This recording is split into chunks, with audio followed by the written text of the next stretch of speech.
Goeiedag, ek hoop het gaan goed daar by jou.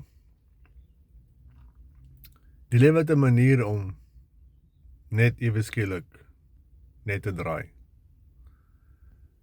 Net ewe skielik iets uit te haal iewers wat jou hele lewe omvergooi.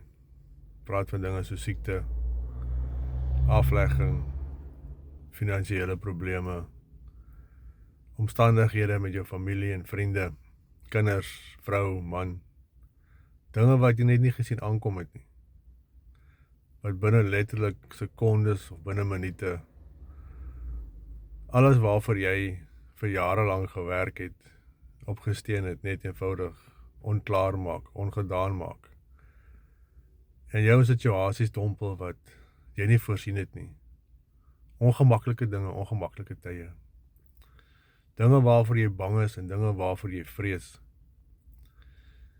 En jy weet dan nie hoe jy moet maak nie. Jy is bang vir die toekoms.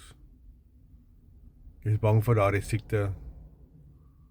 Jy is bang vir daai finansiële probleem wat jy moet dra.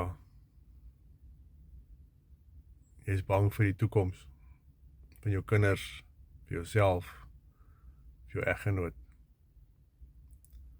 Maar God is nie 'n God van vrees nie.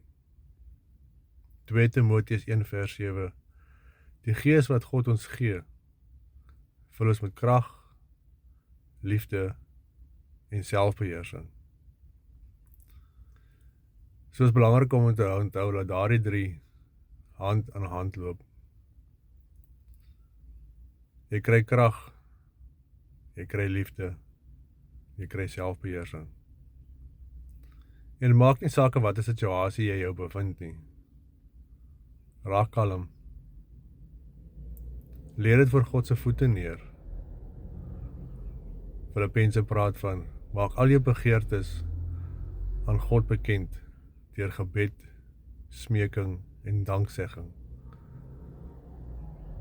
En laat God beheer van daardie situasie neem. En bly jy kalm in daardie situasie. Dalk baie makliker gesê as gedaan. Ja, ek weet. Soos ek altyd vir die manne by die mannegroep sê, onthou, elke ou wat jy daardie deurstap, het ook 'n storie om te vertel. Hy is ook al deur die meule. Hy het ook al 'n paar keer met die blok gestap.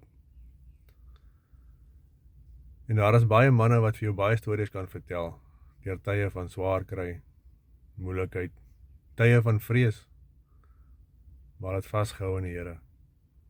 Die Here het vir hulle deurgedra.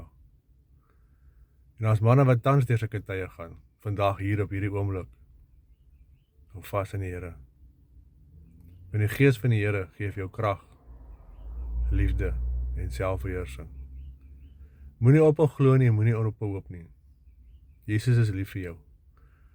Hy is die enigste weg in die waarheid en die lewe. Mooi dag en ons praat weer. Lekker bly, bye bye.